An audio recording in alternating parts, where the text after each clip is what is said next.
Did you notice that Pride Month kind of went out with a whimper and an important discussion about science and evolution? It's time for The Line of Fire with your host, biblical scholar and cultural commentator, Dr. Michael Brown. Your voice for moral sanity and spiritual clarity. Call 866-34-TRUTH to get on The Line of Fire. And now, here's your host, Dr. Michael Brown. Welcome to The Line of Fire. Michael Brown, delighted to be with you. Back live, we had 2 days where I was teaching in Pennsylvania, so we put together 2 shows, pre-recorded. I pray were a blessing to you on Monday and Tuesday. And we've got a special guest who's going to join us at the bottom of the hour, Rob Stadler, Ph.D. in medical engineering from Harvard MIT Division of Health Sciences and Technology. We're going to talk about science and evolution. And maybe in this first half hour, I'll take some calls. 866-34-TRUTH, 866-348-7884. If you have a science evolution question, I am not the one to answer those. Those are not in my field at all. I do want to talk about June, Pride Month, according to Gay Lesbian Proclamation for years now. Kind of came and went with a whimper this year. I want to talk about that and what that signifies. We'll do that in a moment. Next few days, I'm going to be putting together our Frontline newsletter for the month of July. Powerful testimonies we have planned, a message that'll stir your heart, Hebrew word study. We got some great feedback from our last Frontline newsletter, which I put together while in Israel and then while coming back from Israel. So it was reflected being on the front lines there. So if you're not getting it, it's free, it's digital. Comes your way once a month. Go to thelineoffire.org. thelineoffire.org, and just click on subscribe. Last year, if you remember, there was a whole lot more talk about gay pride, a whole lot more controversy surrounding it, to the point that Piers Morgan, who's been a long-time gay ally, whose own position is, I don't think anybody cares anymore about who you're in relationship with, whatever. He's the one that challenged me when I was on CNN on his show 11 years ago, saying show me one verse in the Bible where Jesus said anything about gay or being gay, etc. So he is historically an ally of the gay and lesbian community, but he's been pushing back against transgender activism, against children identifying as not just a boy identifying as a girl and vice versa, but now furries and kids identifying as animals and things. And he's been pushing back against that. But last June, He got to the point where he actually said, everywhere I go, it's gay pride, rainbow flag, everywhere I go. There was the overkill of it. And Target with the controversy with the tuck bathing suits, and Bud Light with their disastrous decision with a male, Dylan Mulvaney, make him into female, and now the poster girl of Bud Light, and cost them over $1 billion, according to what I've read. There was a whole lot more going on, and this year, less. So let me say something very plainly. If you say, Mike Brown, why do you hate gays and lesbians? I don't hate gays and lesbians. There's not a hateful bone in my body. It doesn't occur to me to be hateful towards someone. And the other night I saw something. It was a performance. Elton John singing Rocket Man, and obviously he's a character of sorts, and he was known for his drug use and different things in years past. He wasn't like the model godly man, but gifted performer, and then together with his partner for years and raising some kids. And when I see something like that, or just when I was in New York City, and some guys, walking down the street, some older guys, evidently gay, just walking down the street, I don't think, you pervert, you sicko pervert. I'm thinking, I understand that they just want to live their lives. They just want to be who they are. That may be you. Just, you don't have an agenda. What's your agenda? Go to work, go home, be with your spouse, take care of your kids, go to the movies one night. That's your agenda. And it's like everybody else, just live a normal life. And you're saying, us Bible believers, why can't you just get out of our way? After all, the Supreme Court changed things. It's 9 years ago, and just get out of our way. Let us live our lives. I don't have hostility towards you. I don't hate you. You're the worst of all the most, you're all sexual predators. No, I don't look at you like that. It's not my mindset. It's not my attitude. In fact, 20 years ago, when God first began to burden me about gay activism in society. And the trans activism was not as loud then. But when he began to burden me about this 20 years ago, I was concerned about what was happening in the society. I was concerned about what was happening in the world around us. I knew it was wrong. I saw where it was going. I saw already 20 years ago that gay activism was the principal threat to freedom of religion, speech, and conscience in America. It was already the case 20 years ago. So that was evident to me. But I knew just being concerned about issues did not fully represent God's heart, because God cares about people. And one pastor said some years ago, when our generation, so I'm 69, boomer generation, we hear the word homosexuality, we think an issue. Younger generation, you hear the word homosexuality, you think a person. And it is both issues and people. So I wanted to have God's heart for people. I made an appointment with a local gay journalist who bashed Christian conservatives very strongly in the gay newspaper of the Carolinas. Made an appointment just to have lunch with him, just to hear his story and to understand his life and perspective better. I did that with other local activists and would read whatever I could read to try to understand where they're coming from, their mindset. I knew what the Word said. The Word was clear. I got all the books trying to say the Bible doesn't say this and doesn't mean this. I've got a massive library of those, and they're completely unconvincing based on the plain testimony of Scripture. But I got them. I wanted to see where they're coming from, but I wanted to get a heart for the people. Even reading stories about the early gay activists and this triumph and this freedom they were feeling, and finally we can be ourselves, because I've never related to that. I've never struggled in those areas, so I can't relate to it. So I was trying to see the world through their eyes. And those who were gay allies, and hey, love is love, and so on. And not just say, well, the Bible says, and yeah, the Bible does say, and I stand by what the Bible says, but I also wanted to have a heart for people. And God began to burden me to the point of tears. And the word that coalesced in my heart in early 2005, in January of 2005, bringing together months of thought and prayer, was reach out and resist. It's what God spoke to my heart in Washington, D.C. at a pro-life event, standing in front of the Supreme Court in freezing cold with red tape on my mouth with the words life written on it. A rally with some of my friends there, a prayer rally. As we prayed for the overturning of Roe v. Wade, I heard the Spirit say to my heart, reach out and resist. Reach out to the people with compassion. Resist the agenda with courage. And that's been our mantra for 20 years. Reach out and resist. Reach out to the people with compassion. Resist the agenda with courage. Over the years, another phrase dropped in my heart: hearts of compassion, backbones of steel. In fact, I have a book coming out by that name in the fall. Hearts of compassion, backbones of steel. And that's what we seek to emulate. That's how we seek to operate. So on the one hand, I'm committed to loving my neighbor as myself. And if it's a gay neighbor, joyfully love my neighbor as myself. And in fact, maybe even go out of my way more to demonstrate love, because if they knew who I am and what I believe, they might likely think I'm a bigot or a homophobe or a transphobe, etc.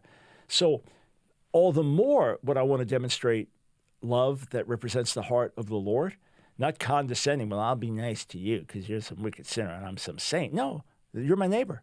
You're my neighbor. We're fellow human beings, all in need of a Savior. Jesus died for us the same way. So for sure, I'm committed to treating every human being with civility, and I'm absolutely committed to loving my neighbor as myself, especially a neighbor that identified as LGBTQ plus somewhere on the spectrum, demonstrating genuine love for God towards them. At the same time, I oppose an activist agenda. I believe it's destructive. I believe that the redefining of marriage has been destructive. I believe that trans activism is destructive. I believe that seeking to indoctrinate kids in schools is destructive. I believe that ultimately for human thriving, the ideal setting is a child joined to his mother or her mother and father. That's the ideal setting. So I will push back, and I will be glad to see the pushback continue. For years, if you've been listening, if you've been reading our stuff for years, we've been saying the pushback is coming, the pushback is coming, the pushback is coming. Because it seems like everything just swinging overwhelmingly in favor of LGBTQ plus activism, but there has been a steady pushback and attitudes and things like that. And this year, it just hit me towards the end of June. Wait a second. Kind of came in and out with a whimper. So I've got an article about that. You can read it at thelineoffire.org. If you get our emails once a week, we'll update you with latest emails and things like that, so you'll know. You know what's what. You won't miss anything. So it's called Pride Month Goes Out with a whimper.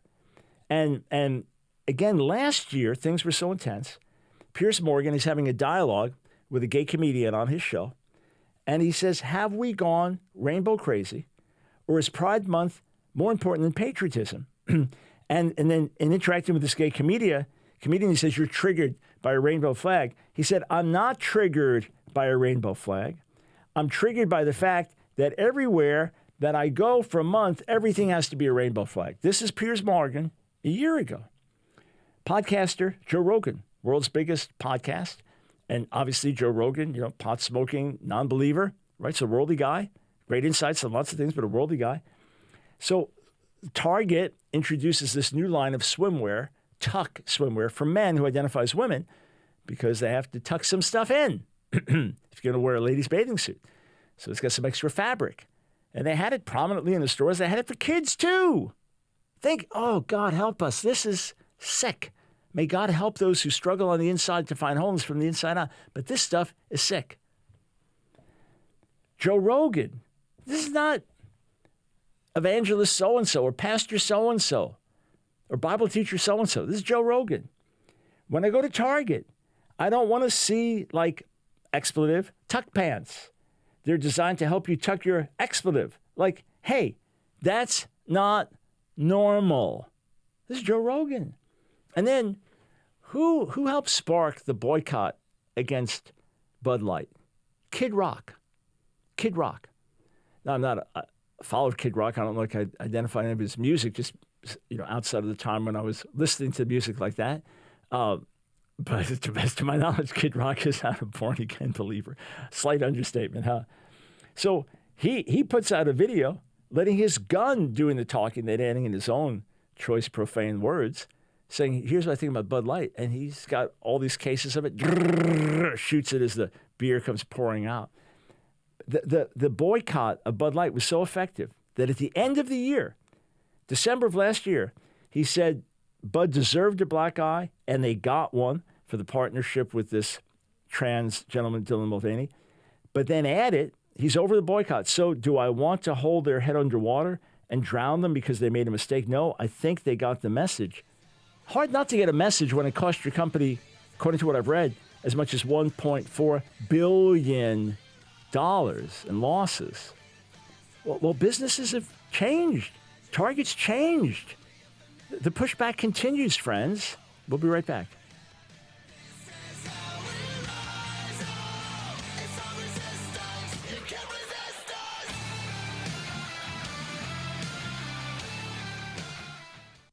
This is Michael Ellison, founder of Trivita Wellness. Have you ever noticed that you're not as strong as you would like to be? Is your muscle strength and even balance not like it was just a few years ago? I want to introduce to you MyoHealth, an amazing product packed with 9 essential amino acids that has been clinically proven to build strong, lean muscles at any age. This formula has 25 human studies and over $20 million in scientific research. It has been used by the U.S. Olympic swim team, the NASA astronaut program, the U.S. military, and yes, by thousands of people just like you. It has made such an incredible difference in my life that just recently, in my annual physical, my physician said, you have unusual strength and balance for a man of your age. Thank you, MyoHealth. Here is our special offer for you as a Line of Fire listener. Feel stronger, have better balance, and improved quality of life. Try MyoHealth for yourself. Order today and use promo code BROWN25 to receive 25% off your order. As a new customer, 100% of your order proceeds from your first order will go to support the Line of Fire radio broadcast. Call 1-800-771-5584 or online at Trivita.com. With the MyoHealth, my strength has gone up. I was doing weight that I haven't done since my 20s. I usually ride my bike to the gym, and then on the way back, after I've done my weight training, I'm huffing and puffing. And on Sunday, I rode my bike there and back, and I had so much energy. I'm telling you, with the MyoHealth, amazing. I can't believe it. Try MyoHealth for yourself. Call 1-800-771-5584, 1-800-771-5584, or online at Trivita, Trivita.com. It's The Line of Fire with your host, Dr. Michael Brown. Get on The Line of Fire by calling 866-34-TRUTH. Here again is Dr. Michael Brown. Thanks for joining us on The Line of Fire. So I'm just listening in my ear to the Trivita commercial, the ad from our co-sponsor Trivita from Michael Ellison. And I've looked to my right, and there's my nitric oxide. Yeah, I just had brought this in. So, in fact, after the show, just my schedule depends on working out or different things like that. I mix together nitric oxide and Myo Health. So I put them in one, drink that, especially before a workout, sometimes after really intense workout. But yeah, just part of my daily routine, among other things. Just happened to be there. All right, so let me just say a few more things before we transition to our guest at the bottom of the hour, and we talk science and evolution. CNN reported in May of this year, May of 2024, Target is limiting the number of stores that will sell LGBTQ-themed merchandise for Pride Month in June, following a boycott from right-wing activists last year that took a toll on the brand's bottom line. So Target is saying, hey, this is hurting us financially. And there are stores where things sell well and Pride Month and all that, but otherwise we're not going to be pushing Pride merchandise on you everywhere you turn. There it is, there it is, there it is. We're not going to be doing that. This year, Target said it will sell only Pride-themed adult apparel, so they got rid of the kids' stuff. There was enough outrage over that. They got rid of the kids' stuff in terms of clothes and home goods in select stores based on historical sales performance. A drastic reversal for the chain that had typically sold the items in many of its U.S. stores for the past decade. Friends, this is another sign of pushback. Again, my issue is not someone living their life. You give account to God. If you're a heterosexual guy sleeping with your girlfriend, you give account to God, not to me. If you're an atheist, you give account to God, not to me. If you're Buddhist, if you live with 4 people all mixing together, the couples mixing and you swap, whatever, if it's not illegal, it's between you and God. I'm not the moral enforcer. The church is not here knocking on your door. What are you doing? No, that's not our role. That's not our calling. It's not our job as believers. But there's activism in society that I'll oppose. That's destructive. That's not helpful. It's ultimately harmful. And you watch the trajectory, and the trajectory gets more and more extreme until people begin to say, what is this? It's like, we've been saying it for years. So CNN reported, CBS, this year, public-facing Pride campaigns at some of the world's largest brands were quieter than usual. At other companies that previously had them, they were completely absent. Fewer public campaigns means less visibility, which LGBTQ advocates and consumers in the community say can be dangerous in myriad ways. So they're saying this is going to be dangerous if you don't have all the products, then people won't be recognized and so on. I say that is the issue. Normalizing that which God did not intend to be normalized. Pushing on everyone what is the agenda and lifestyle of percentage-wise still a small part of the country. And here's one other thing. In the gay community, in the broader gay, lesbian, bi, trans community, if your goal is social acceptance, then many of your Pride events are the worst advertising for it, because many of them through the years have been marked by vulgarity and public nudity and perversion. So can you imagine an Asian Pride Day that's going to be marked by that? Or a Jewish Pride Day that's going to be marked by that? Or a Black American Pride Day that's going to be marked by that?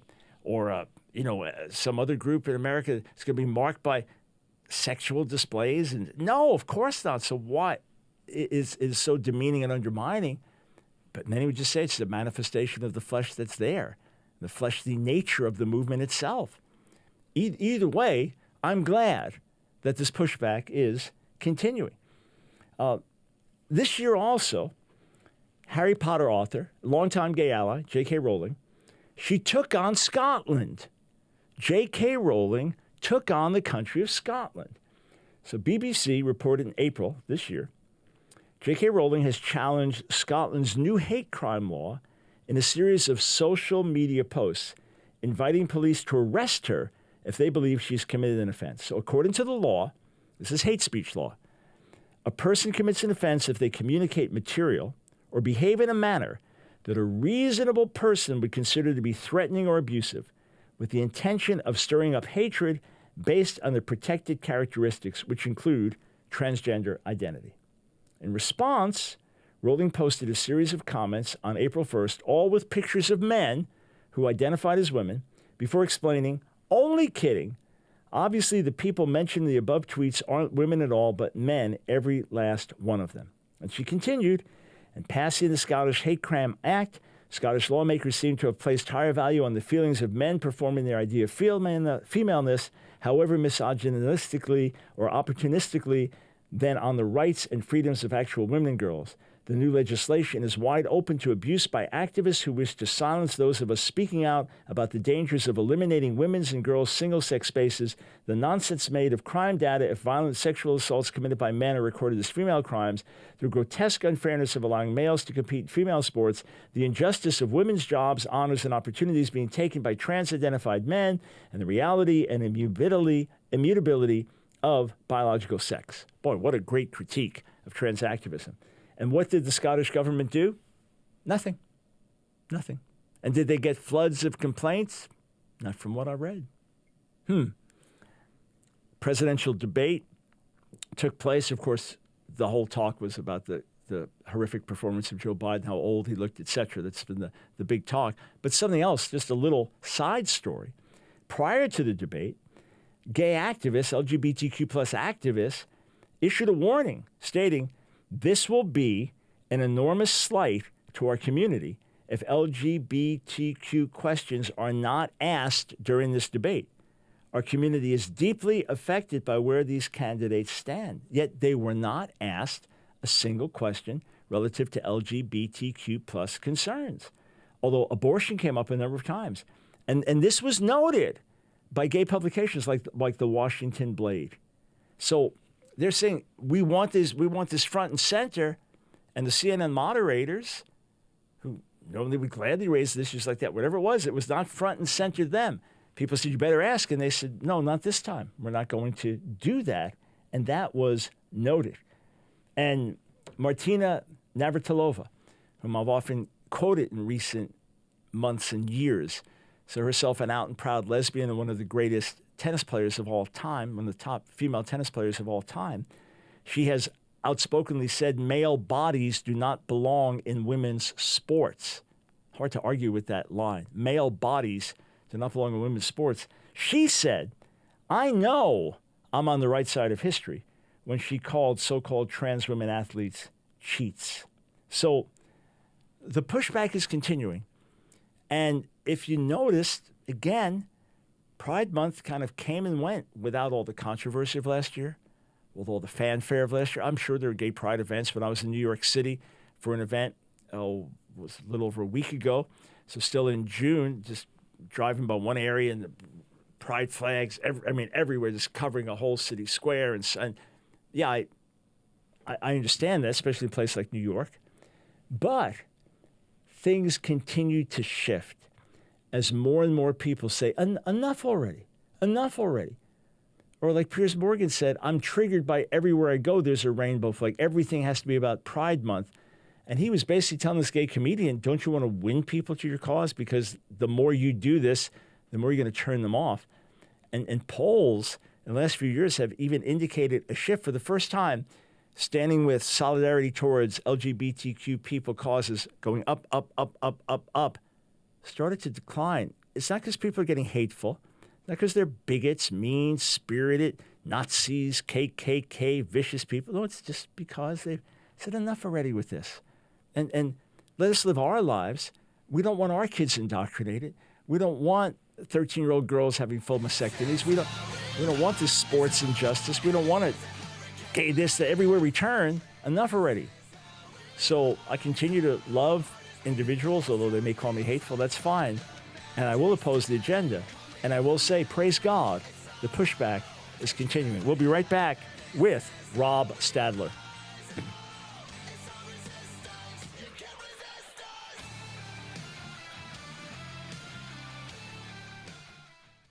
Hey friends, Michael Brown here. My delight to serve as your voice for moral sanity and spiritual clarity. We are living in such urgent times today, friends, that all of us are in the line of fire. There's a target on your back. There's a target on my back. If you simply seek to live by biblical values or just conservative moral values, you could be canceled. You could be cast out. You could be put down. You could be silenced. I'm here to say, friends, that I am not about to be silenced, and I don't believe you are either. It is time for us to stand up. It is time for us to say enough is enough. It is time for us to push back in Jesus' name. Not fighting the way the world fights. No, overcoming evil with good, overcoming hatred with love, overcoming the flesh with the power of the Spirit, overcoming lies with truth. And that's what we're here to do on the Line of Fire broadcast. And friends, it's not just a broadcast, it is a movement of people around the world. God's people standing up saying enough is enough and saying, Lord, here we are, send us, use us. I want to urge you today to join our support team because we are on the front lines together and we are literally touching people around the world, in America, in the nations, in Israel. And together with your help, we're going to amplify this voice and spread this movement around the globe. So I encourage you, go right now to thelineoffire.org, thelineoffire.org. Click Donate Monthly Support. Thelineoffire.org, click Donate Monthly Support. When you do, you become a torchbearer. We immediately send you 2 great life-changing books. We immediately give you access to many classes I've taught. Others have to pay to take those. You get them for free. Exclusive video, audio content, a new audio message every month, an insider prayer newsletter, 15% discount on our online bookstore, so much more. Join our support team today. Go to thelineoffire.org. Donate monthly support. It's The Line of Fire with your host, Dr. Michael Brown. Get on The Line of Fire by calling 866-34-TRUTH. Here again is Dr. Michael Brown. Thanks, friends, for joining us on The Line of Fire. I'm looking on our board to bring our guest on, but I do not see him on. So could someone tell me what is happening now? Just trying to get to our guest, Rob Stadler. But while we're waiting to connect with him, so let me just give you a little background to what we'll be talking about. My friend, Dr. Rob Stadler, voted Doctor of the Decade and been on the show with us a number of times in the past. He recommended I have Rob Stadler on, so we are really excited to do it again. He holds a PhD in medical engineering from the Harvard MIT Division of Health Sciences and Technology. As a scientist in the medical device industry for over 20 years, he's obtained more than 160 U.S. patents, has been elected Fellow of the American Institute of Medical and Biomedical Engineers, and has contributed to medical devices that are implanted in millions of patients worldwide. Whoa, that's quite a bio. And he's written about these subjects as well. So we'll talk about that.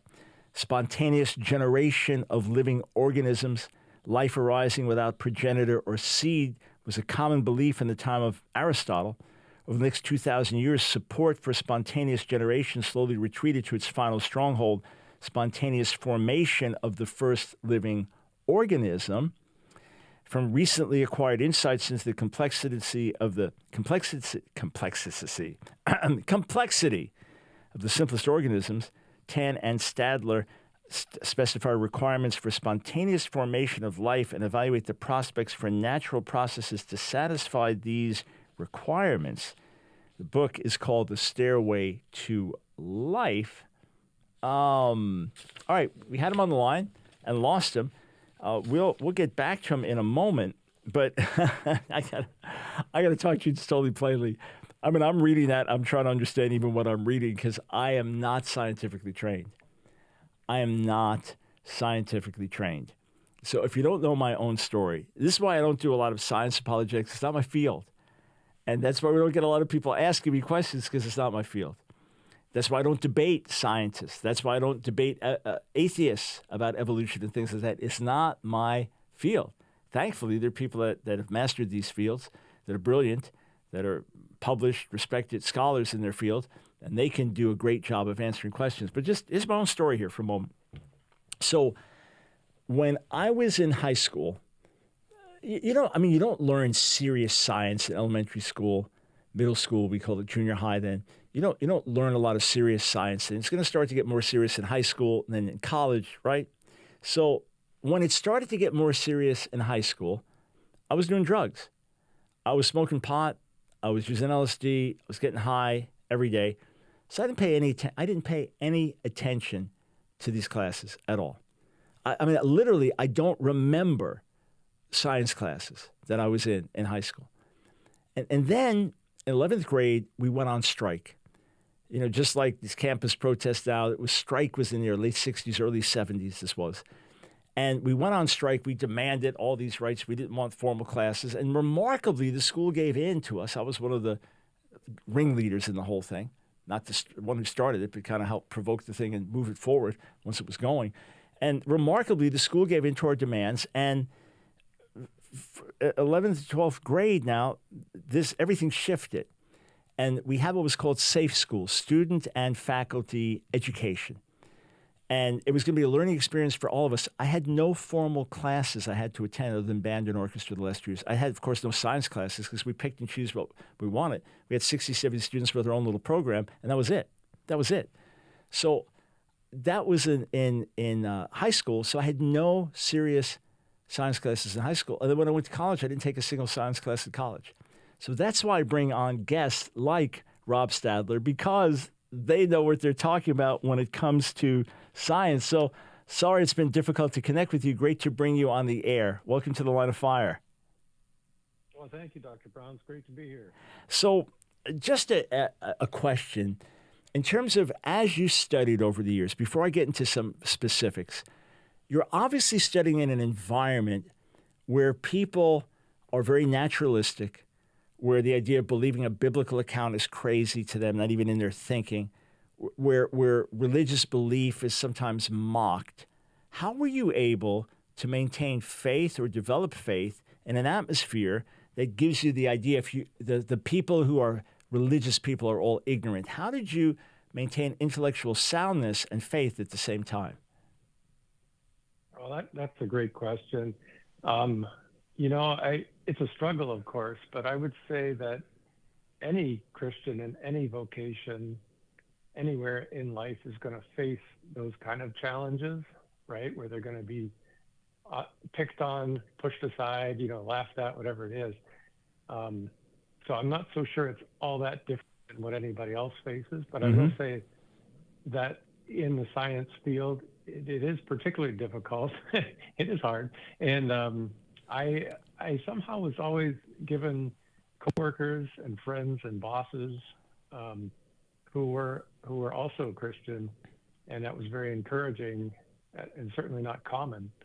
So I'm very grateful for that. But I think that helped me through it all.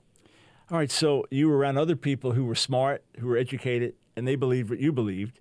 So that was helpful. So let's go through some of the questions you've dealt with, and then you can point our listeners to what you think would be the best book on the subject that you've been part of or that you've written. So we often hear in the news, science hasn't discovered yet the origins of life, right? What are the processes that start life? But we're making progress. We're making progress. What's your response to that? Yes, almost every week in the news, you hear some encouraging story about how something has been discovered. Scientists have made a new finding that says it gives encouragement that life started completely on its own through purely natural processes, just physics and chemistry doing what they do, no help needed. And you hear that all the time. And it's important, I think, for people to recognize, first of all, what they're hearing has been highly filtered already through the fancy term for it, the philosophical term for it is methodological naturalism, meaning that some people think science can only point to natural causes. Science is only allowed to consider purely natural causes. Everything else has to be blocked out, right, up front. And that happens to be an extreme form of bias because they're blocking out anything that is not natural and only considering natural. And so what you hear in the news can only consider natural. It's only allowed to. And it can only really provide encouragement for belief in naturalism. And that's what you get in the news. And you also hear that what these scientists do is they break life down into its most simple components. It's reductionism, reducing the complexity of life down to its simplest things. And then they'll do some kind of experiment in the lab with lots of human intervention, lots of human intelligence, even borrowing pieces from existing life, and get some chemicals to mix together and produce something related to life. And they'll get all excited, and they'll get a paper published in Nature. It'll enhance their career, their grant writing, and all that stuff. And not really appreciating that there was a lot of human intelligence involved, and that this is just one isolated component of the big picture of getting life started, and that there's all these special conditions involved in what they did accomplish. And they kind of push that aside. And so what the common person hears then is a very encouraging story about naturalistic origin of life that is really extremely biased and I think misleading all of us. We're all being misled by this barrage of media. All right, so let's turn this around then. And we keep hearing the report because obviously the process of life outside of God has not been discovered yet. That's where you keep hearing the latest report because obviously they didn't find it yet. What would be some of the strongest arguments against a naturalistic view of the origin of life?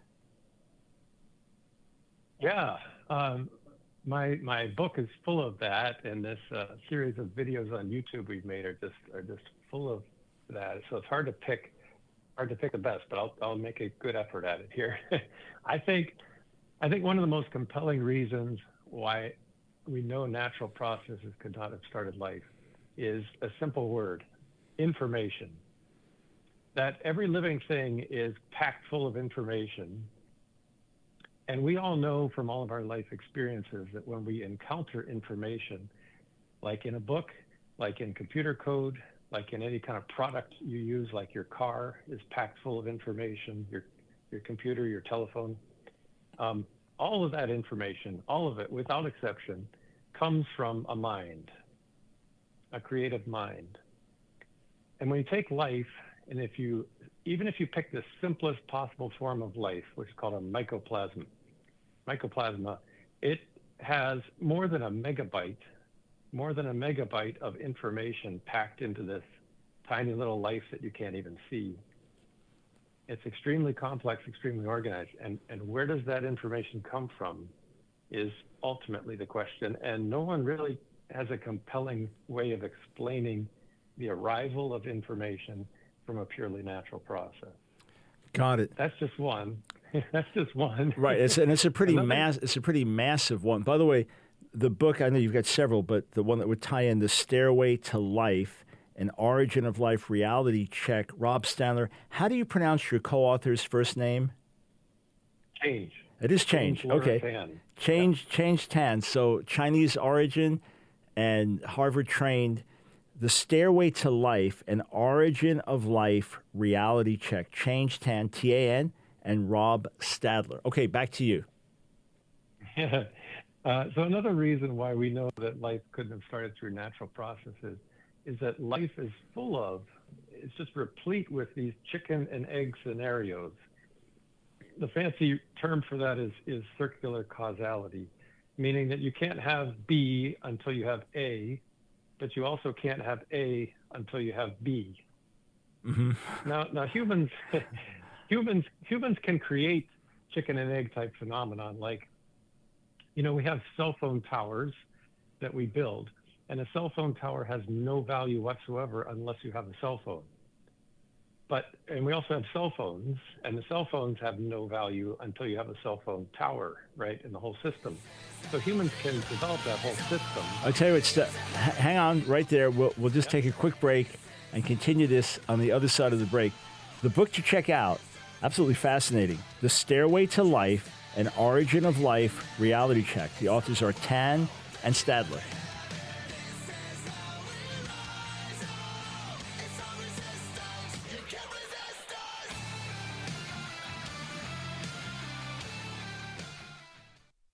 I'm Dr. Paul Burnett, a board-certified doctor of holistic health, and I've got some exciting news for you today about an amino acid formula scientifically shown to build lean muscle, improve strength, and reduce recovery time at any age. Dr. Robert Wolf was a researcher of muscle health who raised $20 million to fund 30 years of research and was able to perfect a formula scientifically shown to build lean muscle, improve strength, and improve recovery time at any age. And now this formula is available in Trivita's MyoHealth. Here is what Trivita members have to say. Patricia P. says, I'm 88 years old, a ballroom dancer, and compete in competitions. I could not seem to keep my muscle tone until I started taking MyoHealth. James H. says, I'm 60 and have experienced more solid definition of muscle, more energy, more stamina, and enhanced recovery after my workout. Now begin to imagine what you could do with more muscle, increased strength, and faster recovery. Whether you're a ballroom dancer like Patricia or someone looking to boost their fitness at 60 like James, now is the time to revitalize and rebuild the muscle, strength, and recovery of your youthful years with MyoHealth. Build lean muscle. Improve your strength with MyoHealth. Order today and use promo code BROWN25 to receive 25% off your order. As a new customer, 100% of the proceeds from your first order will go to support the Line of Fire radio broadcast. So call now, 1-800-771-5584, 1-800-771-5584, or online at Trivita.com. It's The Line of Fire with your host, Dr. Michael Brown. Get on The Line of Fire by calling 866-34-TRUTH. Here again is Dr. Michael Brown. Go right back to our guest, Rob Stadler. So you were mentioning in terms of chicken and egg scenarios, we can create something like that as human beings, cell phone cell tower, etc. But you can't explain that in an evolutionary process. You know, again, I'm scientifically ignorant, but Nancy and I were sitting in front of our house, my wife and I, a few weeks ago, and she said, listen, there was a woodpecker pecking on a tree. And I said, how did the woodpecker, if the woodpecker exists by eating bugs that are in the wood there, and the only way to get to them is he pecks through the wood, then how did his head develop the tolerance to take that beating? Because you would have thought along the way he dies and never develops. But so again, in my scientific ignorance, it was one of those chicken or egg things that, well, unless this is there, then this can't exist. So how did this develop? But obviously you understand it on a much more complex nature than that. Yeah, that's kind of a good example. And we know it takes intelligence to design a situation which is a chicken and egg phenomenon. And I'll just give one example from life, because life is replete with these examples, even the simplest possible form of life. And the example I'll have for you then is that we all know there's DNA in life, even the simplest form of life. But a lot of people don't realize that the DNA is constantly degrading through natural processes. Just water or sunlight, other chemicals will break apart the DNA. So life has to have built-in repair mechanisms that are always fixing your DNA constantly, all day long. They're fixing errors that show up in your DNA. And here's where the chicken and egg happens. Those repair mechanisms are themselves encoded in the DNA. And so you can't have DNA that can survive until there's repair mechanisms. But the repair mechanisms are produced through the DNA, encoded in the DNA.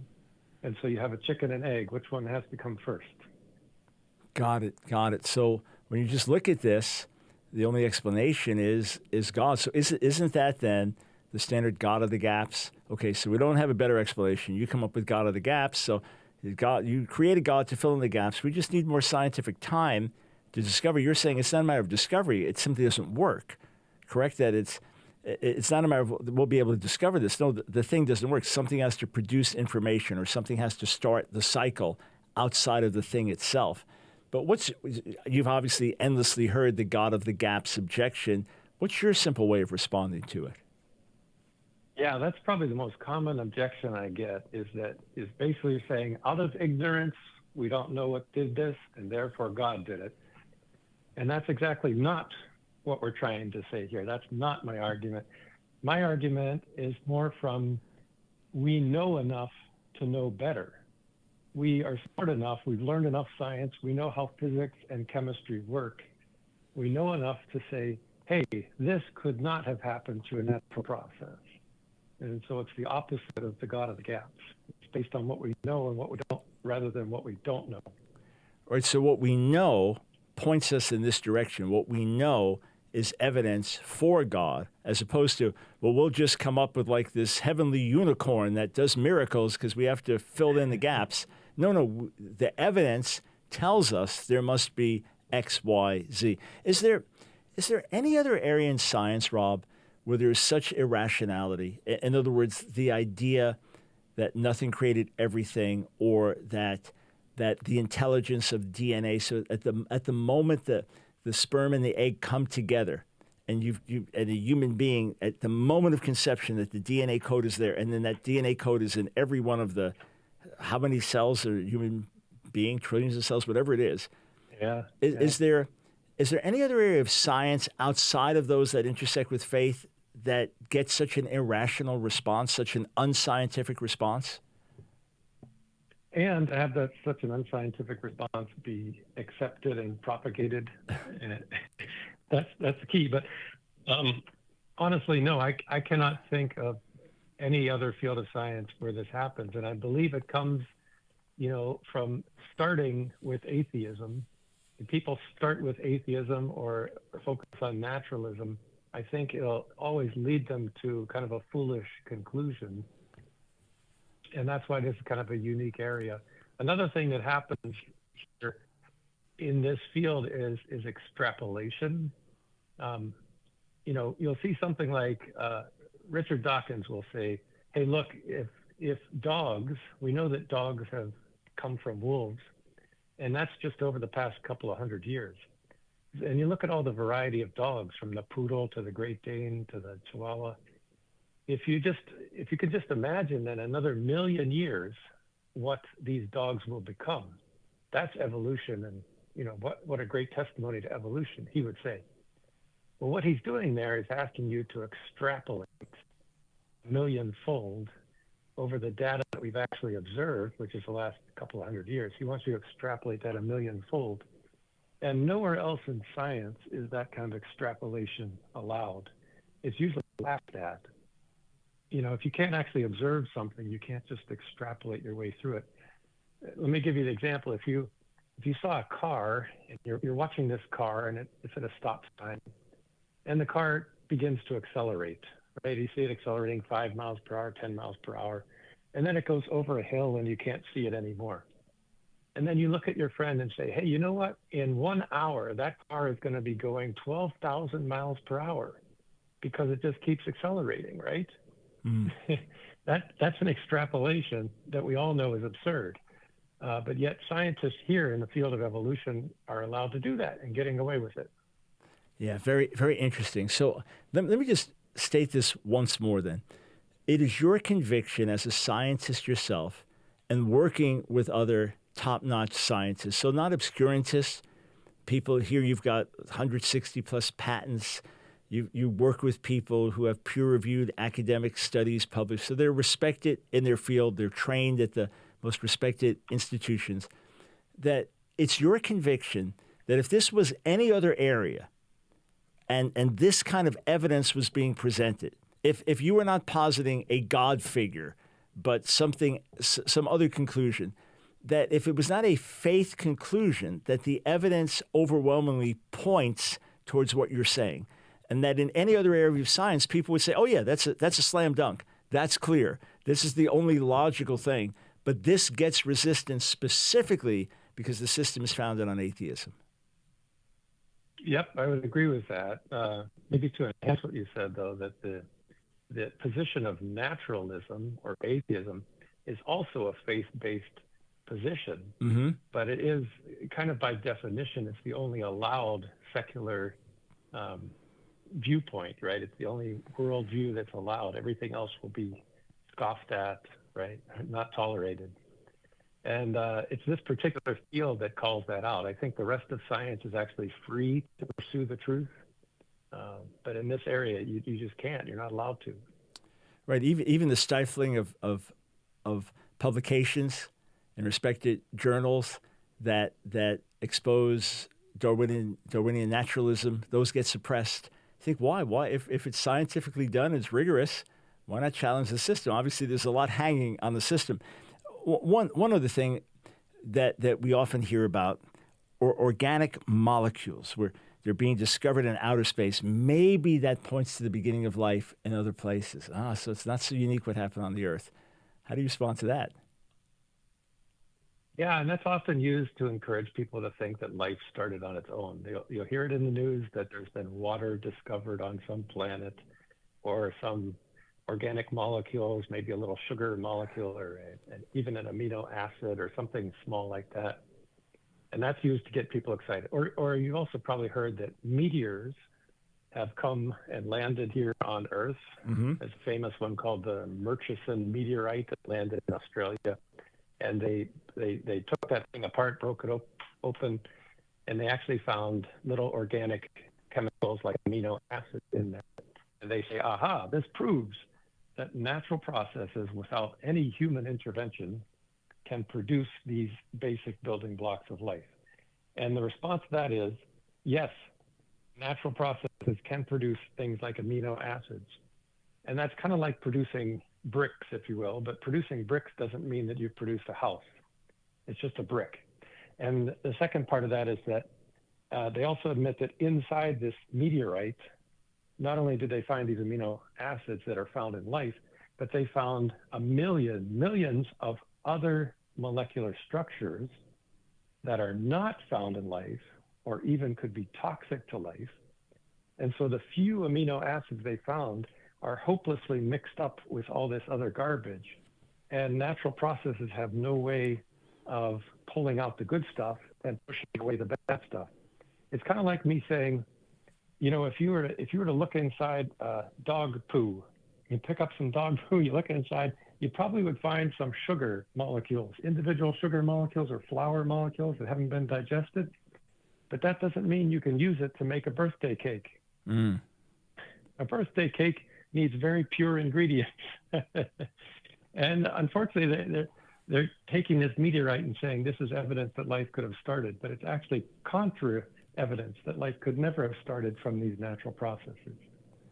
So again, I'm not scientifically trained, but my gut feeling has been that the more we learn scientifically, the harder it's going to be to hold to this atheistic Darwinian naturalism. The evidence is going to be too overwhelming. Check out the book, The Stairway of Life by Tan and Stadler. Sir, we'll have to have you back on, have listeners call in with questions about evolution and the like. You're a great resource. Thanks for joining us. Folks, get the book. Check it out for yourself. Thanks so much, sir.